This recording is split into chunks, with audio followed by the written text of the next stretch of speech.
Merci Congo, Brazza, Congo, Angola, Congo, Kinshasa.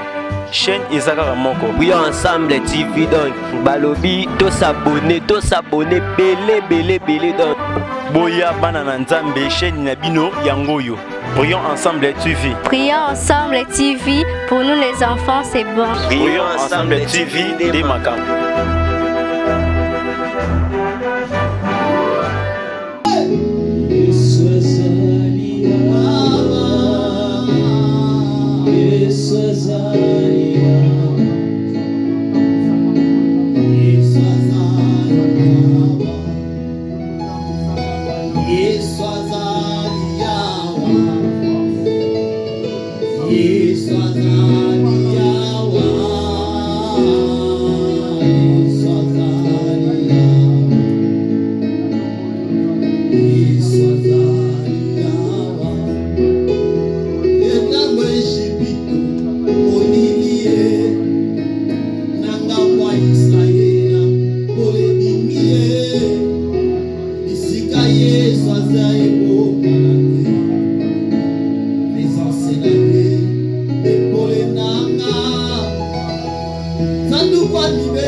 Merci Seigneur pour ce moment merveilleux. Je dis encore shalom à tous nos bien-aimés. Que Dieu vous bénisse. Les dimanches, l'Éternel nous a parlé d'un message très édifiant. Et aujourd'hui, nous voulons faire la continuité de ce que Dieu nous a parlé encore les dimanches. Alléluia. Malgré qu'il n'y a pas de tableau, mais on va essayer quand même d'expliquer. Et ça va aller un peu, j'espère qu'avec la grâce de Dieu, Dieu va encore nous révéler. Je sais que dans la stature, nous avons parlé sur la stature parfaite de Dieu, de Christ. Et dans la stature parfaite, ou dans la mesure parfaite de Christ, Dieu nous avait parlé d'être égal. Sur le point d'égalité, Dieu est venu encore nous dire que dans l'égalité, nous sommes les temples du Christ. Alléluia. Dans les temples du Christ où est basée la stature parfaite. Les temples dont Christ nous a parlé, un jour Jésus disait à ses disciples que le temple sera détruit et reconstruit dans 3 jours. Alléluia. Les gens croyaient qu'on va détruire les temples. Après 3 jours, les temples vont être reconstruits. C'est pratiquement impossible. Mais Christ parlait du temple, du corps de la personne. Son corps devait être crucifié sur la croix. Et après 3 jours, le corps devait être ressuscité. Dans la stature parfaite du Christ, c'est de mourir et de ressusciter avec Christ. La personne ne peut pas appeler qu'il est dans la stature parfaite de l'Éternel aussi longtemps qu'il n'est pas encore mort et ressuscité avec Christ. Tu ne vivras jamais le miracle dans ta vie si tu n'es pas encore mort et ressuscité avec Christ. Alléluia. C'est pourquoi parmi les dimensions, l'Éternel nous a parlé de prier pour nos ennemis, pour ceux-là qui nous maltraitent, ceux-là qui nous font du mal. Prier pour eux, aimer nos ennemis. La personne qui va aimer ses ennemis, c'est la personne à qui est arrivé à mourir et à ressusciter avec Christ. Alléluia. Mourir, c'est détruire, quitter ton corps. Et ressusciter, c'est entrer dans la vie spirituelle avec Christ. La Bible dit que Dieu est esprit. Il faut que ceux qui l'adorent aussi en esprit. Alléluia. L'heure vient et elle est déjà venue. C'est le moment où nous allons adorer Dieu en esprit et en vérité. Papa Jérémie, Tosu Hébreu, s'il vous plaît, chapitre 2, verset 11.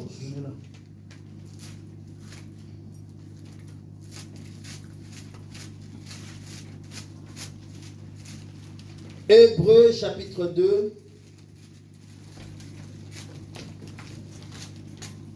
verset 11. Hébreu chapitre 2, verset 11, je lis la parole du Seigneur. Amen. Car celui qui sanctifie et ceux qui sont sanctifiés sont tous issus d'un seul. C'est pourquoi il n'a pas honte de les appeler frères lorsqu'il dit « J'annoncerai ton nom à mes frères, je célébrerai au milieu de l'assemblée. » Parole du Seigneur. Amen. Est-ce qu'on peut acclamer la parole de Dieu? La Bible dit que c'est lui qui sanctifie et c'est lui qui sont sanctifiés sont tous issus. Qui sanctifie? C'est Dieu le Père qui nous sanctifie par son sang précieux. Il a accepté la mort, il a accepté l'humiliation, il a accepté d'être humilié, crucifié sur la croix pour déchirer la condamnation qui nous condamnait. Quelle était cette condamnation? Il y avait des condamnations de famille. Il y avait des condamnations, des réclamations des sectaires. Mais il a dit, il est venu nous sanctifier. Entre nous, les sanctifiés, et lui, les sanctificateurs, entre nous, les sanctifiés, et lui qui nous sanctifie, nous sommes un. Le besoin de Dieu fait à ce que nous arrivons égal à lui. Lui qui nous sanctifie, et nous qui sommes sanctifiés, que nous soyons de même. Nous portons l'image de Christ. Nous portons la lumière de Christ. Alléluia. C'est alors que nous allons témoigner que réellement nous sommes des chrétiens. Parce que dans la suite de ces versets, on nous dit, il n'a pas honte de les appeler frères. Quand est-ce que nous sommes des frères et des sœurs? C'est quand nous sommes sanctifiés, quand nous sommes égales à la personne qui nous sanctifie. On n'a pas honte. Pourquoi tu as honte qu'on t'appelle frère en Christ? Il y a d'autres personnes, ils ont même honte de faire sortir sa Bible. Une fois, c'était la semaine passée, je passais là vers Croix-de-Chevreau, je vis des gens en train de louer, de danser Dieu. Je dis, voilà les gens qui n'ont pas honte de dire qu'ils sont des frères et des sœurs. Même à la rue, témoigne à Christ. C'est comme quelqu'un qui travaille quelque part, on lui demande de ramener les disciples, je ne sais pas, des clients dans une entreprise ou une société. Il n'a pas honte de dire qu'il travaille dans cette société. Mais ce qu'il va faire même quand il est dans le métro, il va toujours parler de sa société. Il va toujours amener les gens de connaître réellement qu'il travaille dans cette société. Mais nous travaillons dans la société céleste. Nous n'avons pas honte de Christ. Bien aimé, quand tu as honte de Christ, sache-le bien, que tu n'es pas encore arrivé à la stature parfaite. C'est lui qui nous sanctifie. C'est lui qui nous amène encore dans une autre dimension. Bien aimé, si tu veux réellement être disciple, si tu veux réellement être appelé enfant de Dieu, la première des choses, ne sois pas honte de ton Dieu. Dites amen que je vous parle. Vous savez, ça fait très mal à un parent quand son enfant le nie. Quand un enfant est en train de nier son père ou de nier sa mère, ça ne fait pas mal à l'enfant qui le fait, mais ça fait mal à ses parents. Combien ça fait mal à notre Dieu quand nous le nions pour des intérêts de ce monde, pour les intérêts quelconques. Tu caches ton identité, tu caches que tu es chrétien. Nous sommes des chrétiens de la stature parfaite. Pour arriver à la stature parfaite, on n'a pas honte de Christ. On n'a pas honte de témoigner celui qui est en toi. La Bible dit que celui qui est en nous est plus grand que celui qui est dans ce monde. Mais témoigne-les. Prouve-les que réellement il est plus grand que celui qui est dans ce monde. Alléluia. Veuillez m'excuser, je serai peut-être très courte ce soir, mais nous allons plus prier. Que le Saint-Esprit nous aide à nous amener dans la stature parfaite. Amen. Alléluia. 1 Pierre chapitre 1er, versets 23 à 25. 1 Pierre chapitre 1er, versets 23 à 25. Votre cœur, puisque vous avez été régénéré, non pas par une semence corruptible, mais par une semence incorruptible. Voilà. Par la parole vivante et permanente de Dieu. Car toute chair est comme l'herbe, et toute sa gloire comme la fleur de l'herbe. L'herbe sèche et la fleur tombe, mais la parole du Seigneur demeure éternellement. Et cette parole est celle qui vous a été annoncée par l'Évangile. Amen. Est-ce qu'on peut acclamer très fort la parole de Dieu?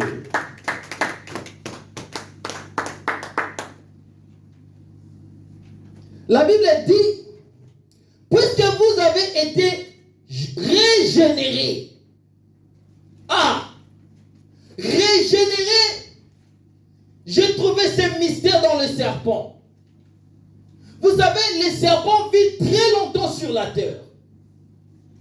Pourquoi? Il y a un secret qui donne la force à un serpent. Un serpent, même s'il le vieillit, il se régénère.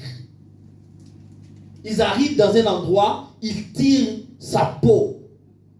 À l'intérieur de sa peau, il y a encore une nouvelle peau qui va le rendre encore trop jeune. Il se régénère. Alléluia. Parce que nous sommes régénérés. Vous savez, être régénéré, vous verrez quelqu'un qui a peut-être 60 ans d'âge, mais il apparaît comme une fille de 25 ans ou une fille de 40 ans. Pourquoi? Parce qu'il entretient bien son corps. Pourquoi? Parce qu'il a des disciplines qui font à ce qu'il se régénère toujours. Alléluia. La vie chrétienne, c'est une vie de discipline. Si tu veux arriver à la stature parfaite de l'Éternel, prends des disciplines en considération. Quelle est cette discipline? Ce que ton corps veut, ce n'est pas ce que ton esprit a besoin. L'esprit est toujours contraire à la chair. Ce que ta chair, ton esprit a besoin, ce n'est pas ce que ton corps a besoin. Mais pour arriver à satisfaire l'esprit plutôt que ta chair, c'est une discipline. Si tu n'as pas cette discipline, tu n'arriveras pas. Bien aimé, vous verrez quelqu'un qui va consulter un féticheur. À la fin de compte, le féticheur lui dit, ne fais pas ça, ne mange pas ça. Et il rentre chez lui, il obéit à ça. Mais si tu veux entretenir ton corps, si tu veux encore te régénérer, entre aussi dans la discipline. Bien aimé, quand quelqu'un se régénère, il retourne encore à sa force de jeune, de la jeunesse. Il va toujours garder sa force, il va toujours garder le souffle, il va toujours continuer. Il dit, ah, ce monsieur, il a 60 ans, 70 ans, mais il ne se fatigue pas. Parce que cette personne, il sait comment se faire des disciplines. Bien aimé, tu cherches la force de prier. Tu cherches la force d'être une chrétienne forte. Mais tu ne connais pas la discipline. Comment tu veux arriver à être fort, quel que soit ton âge, mais à être fort et à assumer certaines choses, sans pour autant que tu arrives à accepter des disciplines. Alléluia. Est-ce que je peux avancer encore?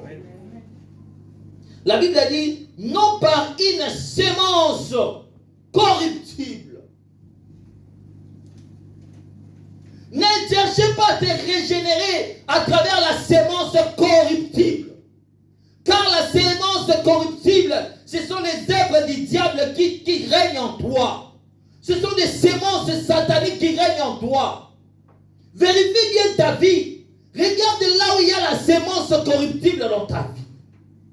Regarde bien dans la vie de tes enfants. Regarde bien dans ta maison. Là où se trouvent des sémences corruptibles.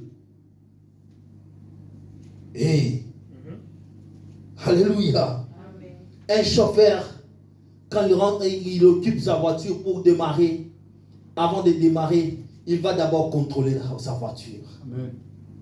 On nous donne toujours un terme, une situation très pratique. Avant même d'entrer dans sa voiture, il va faire le tour de sa voiture pour voir qu'est-ce qui est caché à l'intérieur ou en bas de sa voiture. Alléluia. Tu ne peux pas démarrer, tu ne peux pas entrer dans la vie de la stature parfaite aussi longtemps que tu n'as pas encore fait le checking de ta vie. Tu ne peux pas aller dans une vie de la stature parfaite sans pour autant regarder quel est le lien qui te bloque. Amen. Tu veux arriver dans la stature parfaite, c'est bien, mais regarde d'abord qu'est-ce qui va t'empêcher d'avancer. Vous savez, aujourd'hui, nous avons des chrétiens où on a mis le film peut-être sur son pied ou peut-être dans l'âge, je ne sais pas, peut-être dans sa main. Le fil de la limitation. Tu pries, c'est bien. Tu fais des jeûnes, c'est bien. Tu fais des sacrifices, c'est bien. Mais est-ce que tu as déjà prié pour des limitations qui te limitent? Il y a certaines personnes qui se trouvent dans des limitations financières. On t'a limité dans un certain montant. Tu ne peux pas dépasser ces montants. Quand tu les dépasses, c'est que tu ne vas rien faire. Il y a d'autres personnes, on a laissé les finances arriver dans sa vie, mais il ne fait rien avec ça. Et ça m'étonne des fois, beaucoup de chrétiens se disent, ah, ils ont un rythme, on fout 5 000 euros, mais on s'est trouvé le roté. Donc, on va partir. Mon frère, ce n'est pas ça. Il y a certaines personnes qui viennent en Europe, mais qui achètent des immeubles. Quand les gens pleurent qu'il n'y a pas d'argent, mais il y a des gens encore qui construisent. Ils n'ont pas le sang de blé. Ils portent le même sang que toi. Ce que lui est en train de faire, tu es capable aussi de le faire. Et tu es capable de faire plus que lui. Mais chercher à checker, à faire des checkings de ta vie. De contrôler qu'est-ce qui va empêcher la gloire de Dieu, c'est de se manifester en toi. Et est-ce que je peux encore avancer? Amen. La Bible dit, il y a la sémence corruptible. Cherchez à ôter d'abord cette sémence corruptible qui reste dans ta vie. C'est alors que tu verras comment les choses vont avancer. Est-ce qu'on peut avancer? Amen. Mais par une sémence incorruptible, par la parole vivante, par la parole vivante et permanente de Dieu. Si tu veux vivre une vie incorruptible, tu vas le vivre que par la parole vivante de Christ, permanente dans ta vie. J'avais dit une chose le dimanche. Moi, j'aime pas les chrétiens dans ma vie. Moi, quand un frère vient ou une soeur, il me dit que je suis chrétien, je ne l'aime pas. Excusez-moi les termes. Mais moi, j'aime des chrétiens pratiquants. Qui pratiquent, qui obéissent à la voix de l'Éternel. Qui disent oui à la parole de l'Éternel. Qui vit une vie incorruptible. Ce sont là. Et comment tu vas vivre? Quels sont les résultats quand tu vis une vie incorruptible? Job chapitre 14. Versets 7 à 9.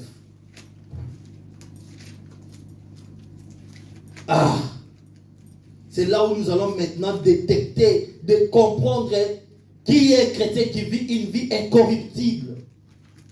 Quand tu vivras une vie incorruptible, c'est alors que là tu es maintenant dans la stature parfaite de l'Éternel. Une statue parfaite de l'Éternel, c'est vivre une vie incorruptible. C'est vivre une vie de la parole permanente de Dieu. Et quelle est cette parole permanente de Dieu? Papa Tanguela Bisso. Job chapitre 14, versets 7 à 9. Voilà. Un arbre a de l'espérance quand on le coupe. Il repousse, il produit encore des rejetons. Amen. Quand sa racine a vieilli dans la terre, quand son tronc meurt dans la poussière. Parole du Seigneur. Amen. 9. Ah oui, autant pour moi. Il reverdit à l'approche de l'eau, il pousse des branches. Voilà, il reverdit où? À l'approche de l'eau. À l'approche de l'eau, correct. Il pousse des branches comme une jeune plante. Voilà, si vous avez un stylo, il faut souligner, il reverdit à l'approche de l'eau. La Bible dit, nous devons nous régénérer. Et ici, on nous dit qu'un arbre a de l'espérance. Quand on les coupe, il repousse. Non seulement repoussé, il produit encore des rejetons. Même si, dans ce pays-là, à côté, sont trop mères dans la terre. Et c'est moi l'arbre. Nous sommes des arbres. Vous savez, un arbre, c'est comme ce qu'on a dit le dimanche.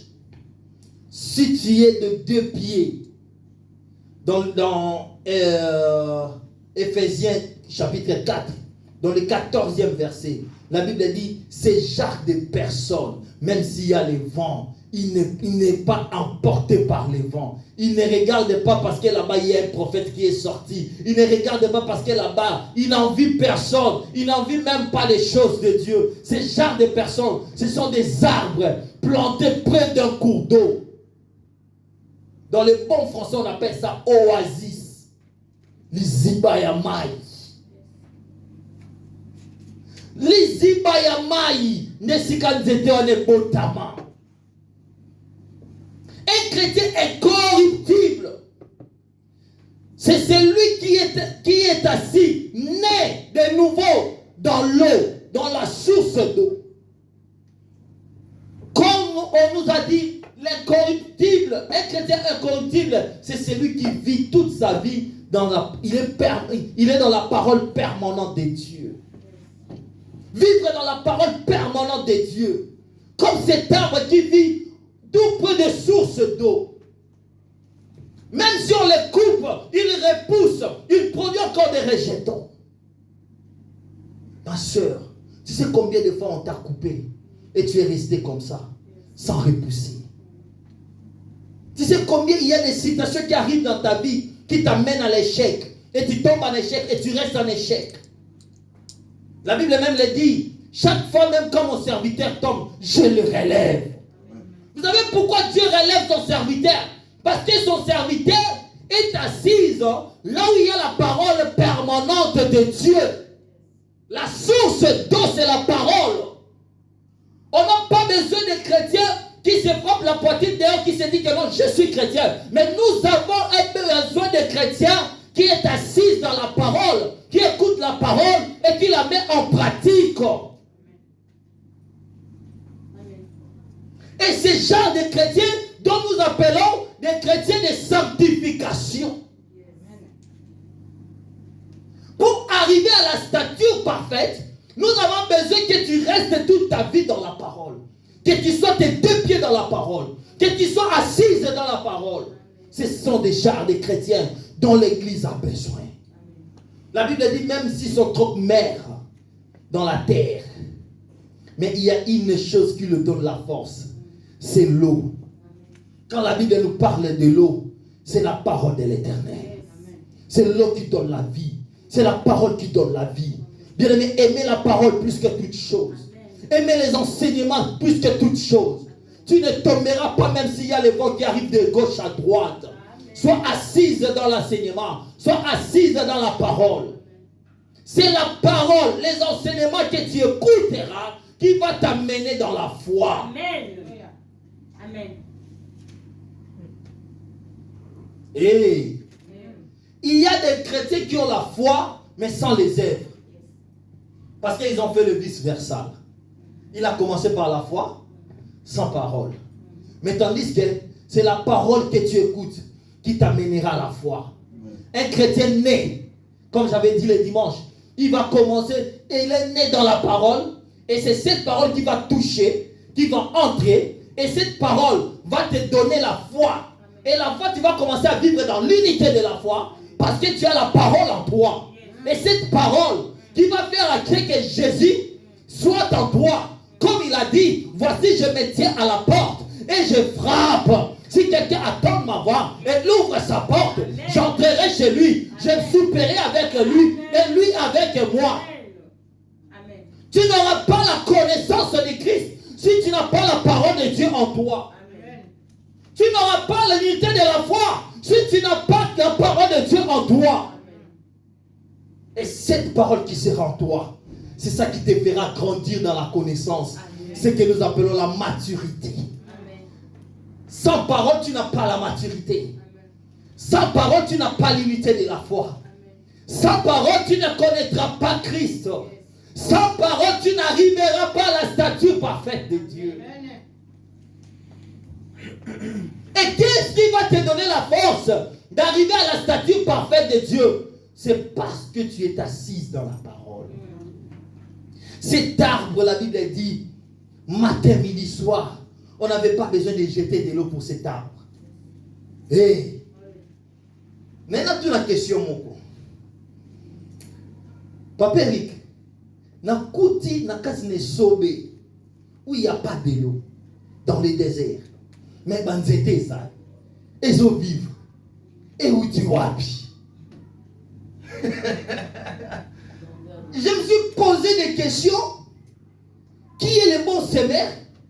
Où il y a eu kolona banzete na kasi na désert. Alléluia. Et j'ai compris une chose, Papa Eric. Banzete ezaka na kati na désert, misisa na ngwe lenda koleka kutu banzete ezaka na kati ya mai. Yes! Je peux avancer. Amen. Vous savez, quand il y a des combats dans ta vie, c'est le désert que tu es en train de passer. Un bon chrétien, assise, quand tu as compris qu'il y a la parole l'unité en toi. Quand tu as compris qu'en toi, il y a l'unité de la foi, en toi, tu as la connaissance de Christ. Il a compris qu'en toi, tu as la maturité. Pour arriver maintenant à la statue parfaite, l'Éternel va te faire passer dans les déserts. J'ai bien dit que l'arbre du désert est trop dur et très performant par rapport à l'arbre qui vit dans la cité. Si l'Éternel ne te fait pas passer dans les déserts, c'est que l'Éternel lui-même a compris que tu n'es pas encore mûr. La vie chrétienne dont nous vivons, c'est une vie de 3 choses. Est-ce qu'il y en a encore ou pas? Amen. Dans la vie chrétienne, nous avons la promesse. Après la promesse, nous avons le combat. Le combat, c'est le contraire de la promesse. Et après le combat, nous avons l'accomplissement. Si tu n'as pas vécu ces 3 choses, c'est que dans ta vie, tu n'as pas de témoignage. Amen. Amen. Maman, tu m'as dit bien. Si tu n'as pas vécu ces 3 choses dans ta vie chrétienne, tu n'as pas de témoignage. Amen. Dieu a promis aux enfants d'Israël que vous allez quitter l'Égypte et vous allez dans la terre que j'ai promis. Les enfants d'Israël quittaient avec joie. Ils croyaient qu'ils vont directement entrer dans la terre promise. Mais l'Éternel les a fait passer dans les déserts. Tu sais combien de choses que Dieu t'a promis. Le jour où tu vivras directement, ça, oui, ça peut aussi être Dieu. Mais Dieu nous fait vivre d'abord le contraire de ce que Dieu nous a promis. Amen. Des fois, tu te poses des questions. Dieu m'a abandonné ou quoi? Pourquoi je suis sorti de vivre ça? Pourquoi ça? Pourquoi Dieu a permis ça? La Bible dit, tout concourt bien de ceux qui aiment Dieu. C'est une formation que l'Éternel est en train de te former. Parce que quand tu vas arriver à l'unité de la foi, que tu ne tombes pas. Amen. Et quand tu vas dépasser l'unité de la foi, tu vas bien connaître Christ dans la souffrance, Amen. Dans le désert. Amen. Que tu vas bien marcher avec Christ. Yes. Tu sais que pendant la souffrance, il a fait tomber la manne du ciel. Et c'est alors que tu vas arriver à la maturité. Amen. Tu ne grandiras pas. Tu n'arriveras pas à la maturité Amen. Sans passer par le désert. Amen. Je vais donner un exemple typique. Vous savez, tous les enfants dont on a bercé dans la famille, la majorité ne sont pas de matures.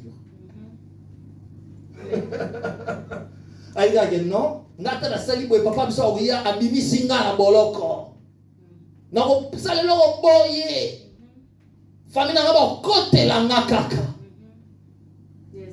ces genres d'enfants ne sont pas encore matures. Alléluia. Nous, chez nous, nous avons un langage qui dit que papa va saler la gagner. Moi, n'a papa manque de maturité. Alléluia. Amen. Rapidement, nous allons vivre maintenant la personne qui vit dans l'eau. La Bible dit ce qui donne encore la force à l'arbre, même si on le coupe, il repousse. C'est la parole. Et pourquoi la parole? Bien aimé, tu peux avoir la parole dans ta vie. Mais la parole s'accompagne avec le Saint-Esprit. C'est une parole vaine. Amen. Dans le Bible, bien? Amen. Papa, j'ai mis Romains chapitre 8. Romains chapitre 8, verset 14 à 16. Romains chapitre 8, verset 14 à 16. Car tous ceux qui sont conduits par l'Esprit de Dieu sont fils de Dieu. Amen. Papa, car tous ceux qui sont conduits par l'Esprit de Dieu sont fils de Dieu. J'avais dit le dimanche que pour avoir l'identité, appelé fils de Dieu. Parce que quand on m'appelle ton fils, c'est que j'ai ton identité. Je porte ton nom. C'est pourquoi on m'appelle ton fils. Mais pour que je sois appelé ton fils, la première condition dont Dieu nous a donnée, c'est de marcher selon le Saint-Esprit. Pour marcher selon le Saint-Esprit, il faut que la parole de Dieu soit en toi. Et la parole qui sont en toi va te tailler, va te redresser, va t'amener au Saint-Esprit. Parce que la Bible dit, vous connaîtrez la vérité et la vérité vous affranchira. Mon frère, si tu as la vérité de la parole en toi, qu'est-ce qui va t'affranchir? C'est le Saint-Esprit maintenant qui est accompagné avec cette parole, qui va te tailler, te redresser, t'affranchir, t'amener à l'espoir. Amen. Alléluia. Amen. Donc, la bataille, blablabla. Donc, la chrétien, chrétien à combo. Mais les bandes qui vont Christ, pareil, n'a pas pagan. Coup de païen bien, maman, ça va dire. C'est très dangereux. C'est ça les chrétiens d'aujourd'hui. Vous savez, à l'époque, les gens disaient, pasteur comme Soupa le Bakir, on était sur les équipes pasteur, tout évangéliste Eric. Alors oui, les chrétiens d'aujourd'hui, comment plus qu'on passait tant à téléphone, plutôt que la prière à la Bible. On a chassé la Bible. On a rejeté la Bible. Voir même combien les systématiques du diable, il a mis encore la Bible dans le téléphone. Ah, on a posé la question au dimanche. Non, n'attend pas la Bible. On a dit que Sony, il y a autour de 3 personnes qui attendent la Bible chaque jour. On a dans la bergerie. Bissot dans la bergerie. Chaque jour, un bon chrétien est obligé de lire ne fût qu'un seul verset. Papa Jérémie a avancé. Et vous n'avez point reçu un esprit de servitude pour être encore dans la crainte, mais vous avez reçu un esprit d'adoption par lequel nous crions Abba Père. Alléluia. L'esprit lui-même rend témoignage à notre esprit. Amen. Papa Telemawana. Balabi oyo nyoso akoti sabi na molimo na Nzambe. Il devient qui? Fils de Dieu. Maintenant, en lui, il n'a pas l'esprit de la timidité. Esprit ya kobanga banga, ya koyoka soni, ya kozanga kos autorité ta liboso abatu. Il y a des chrétiens quand il arrive dans un endroit pour dire seulement aux gens tout comme de l'ensemble, il a honte. Mais après, parmi les causeries, il dit, moi, le Saint-Esprit est en moi. Le Saint-Esprit n'est pas en toi parce que tu avais honte. La Bible a bien dit, papa Jérémie a bien lu, il a dit, Dieu nous a donné non l'esprit de timidité, mais l'esprit de force. Quand j'arrive dans un endroit, on prie. Et là, on a commis, même si collègue n'a pas moko, attitrice n'a pas moko, est-ce qu'on ne peut pas prier? Je suis convaincu aujourd'hui, on doit prier avec toi avant de commencer le service. Elle m'a posé la question, tu es croyant? Non, mais oui. Ah, mais c'est pourquoi. Attends, à ce téléphone, qu'est-ce que moi je vous avais dit? Qu'est-ce que moi je vous avais dit à propos de Yves? Alléluia. Qu'est-ce que moi je vous avais dit? J'avais dit cet homme, sa façon d'être, non. Il doit être un chrétien pratiquant. À toucher un maman, pratiquant la ligne à Alléluia. Il y a des choses, il dit, là, toi tu as constaté comment? Il dit, on est arrivé ce matin, il me dit de prier avant de commencer les services. Depuis que j'ai commencé mon service, j'ai fait 30 ans dans ces services. Yves, tu es la première personne qui me dit c'est là ce matin. Après 30 ans de mon service. Alléluia. J'ai dit non. Parce qu'en moi, je n'ai pas l'esprit de timidité, mais l'esprit de force. Je dirais à mon chef, on s'agenouille, on implore notre Dieu. Et il va obéir parce que le Saint-Esprit est en toi. Ce n'est pas toi qui le dis, mais tu es poussé par le Saint-Esprit. La Bible dit que c'est poussé par le Saint-Esprit que les hommes ont. Voilà. Papa, Hollandais, ils sont autour de temps à Souka.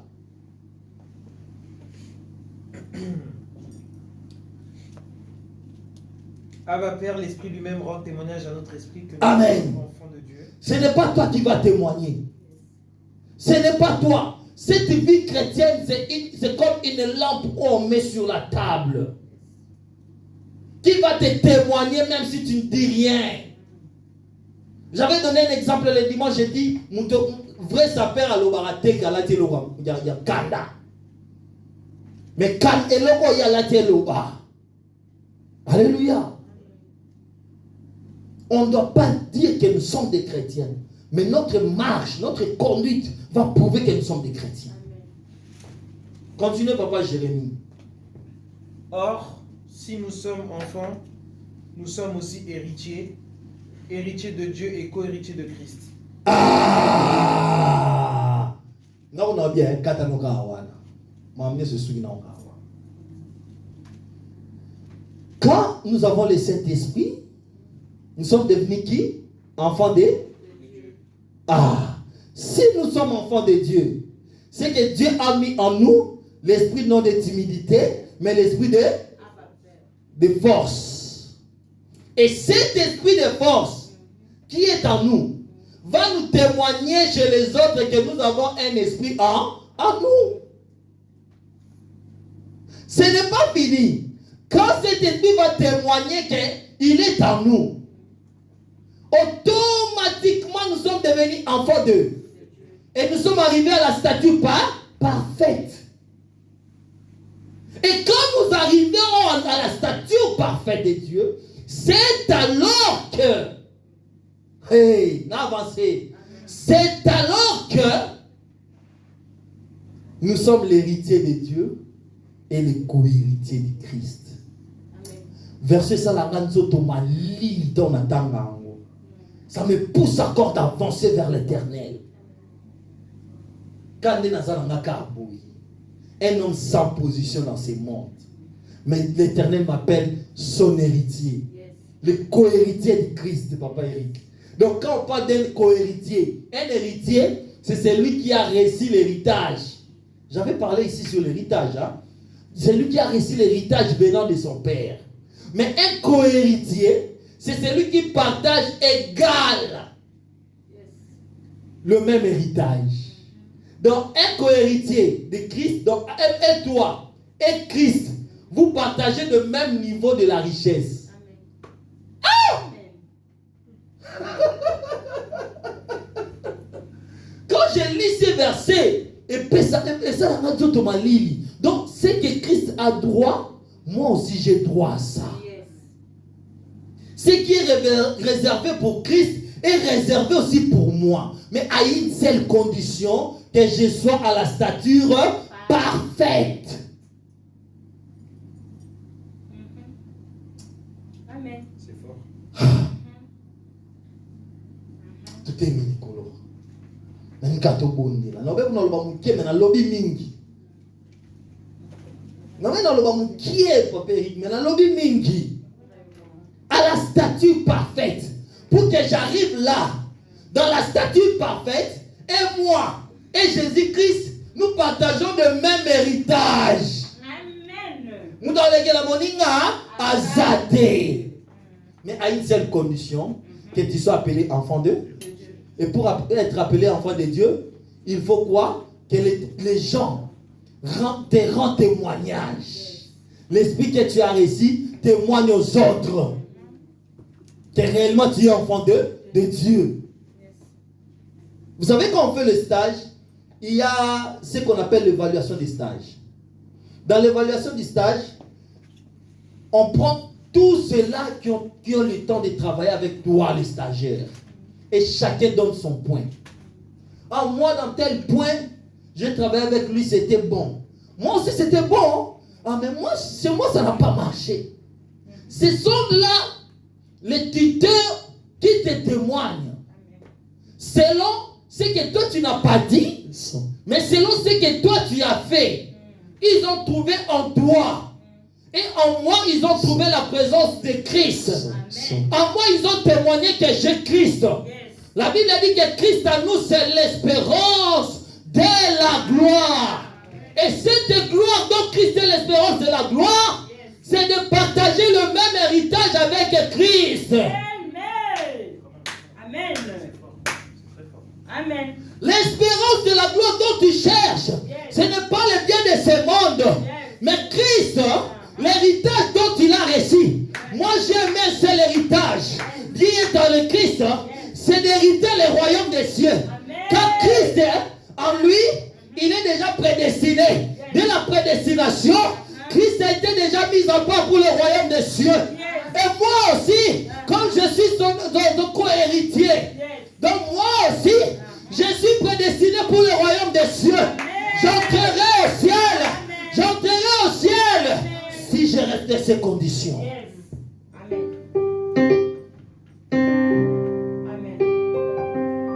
Oh yes. Bien-aimé, on nous a parlé de 2 points pour arriver à la stature parfaite. Je dois d'abord naître dans la parole. Rester dans la parole pure de Dieu. Permanent derrière. La Bible a bien précisé, permanent de Dieu. Et quand je vais rester dans la parole permanente de Dieu, c'est alors que le Saint-Esprit va demeurer en moi. Et cet esprit va rendre témoignage qu'il est avec moi. C'est lui qui me conduit. Tu vas prier. Dis Seigneur, je vais être chrétien de la parole. Je vais être un chrétien pratiquant, qui respecte ta parole, qui obéit à ta parole, qui met ta parole à la place qu'il faut. Rends-moi. Que ta parole remplisse en moi. Je vais être rempli de ta parole. Je vais être rempli de ta parole. Remplis-moi de ta parole. Puis au nom de Jésus, dis Christ, remplis-moi de ta parole. Remplis-moi de ta parole. J'ai besoin de ta parole. Dans ma vie, Seigneur, que ta parole demeure en moi. Que ta parole demeure en moi. Hey, Yababash. Que ta parole. Je vais vivre dans ta parole. Je vais être chrétien assis dans ta parole. Je vais demeurer dans ta parole. Que ta parole. Que ta parole. Que ta parole. Que ta parole. Règne-moi. Règne-moi. Que ta parole. Je vais donner ta parole dans ma vie. Que cette parole demeure en moi. La Bible dit que cette parole ne passera jamais. Ne passera jamais. Que ta parole demeure en moi. J'ai besoin de ta parole, Seigneur. Dans ma vie, nous avons besoin de ta parole. C'est ta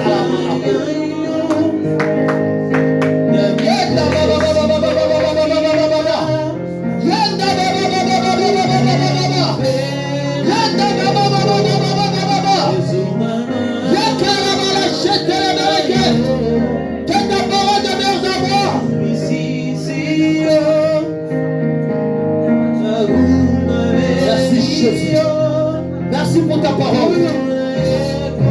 Hey, Yamala, Shekelebeleko.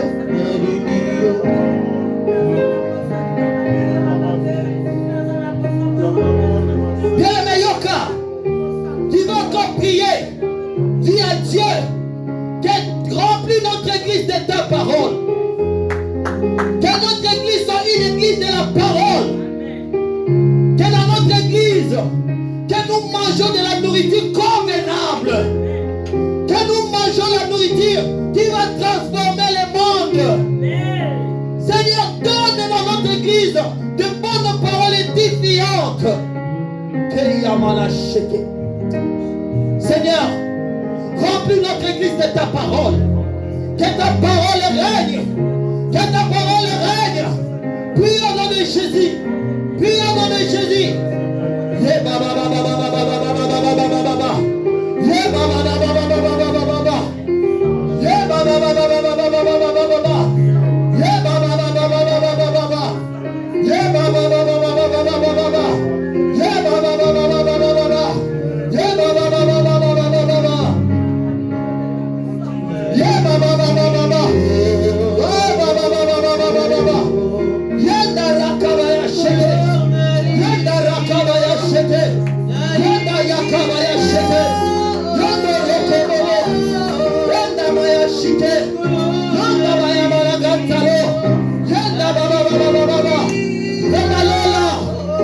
Remplis-nous de ta parole.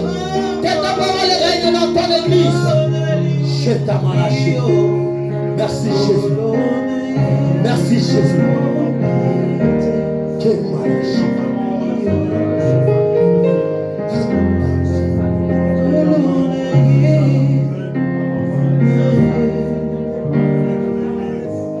Écoutez, bien-aimés. Nous avons notre deuxième point, qui est le Saint-Esprit. Tu vas prier. Dis à Dieu, Seigneur, je ne veux plus être un chrétien charnel. Que ta parole ramène à moi ton Esprit Saint. Je veux remplir de ton esprit. Remplis-moi de ton esprit. Remplis ma famille de ton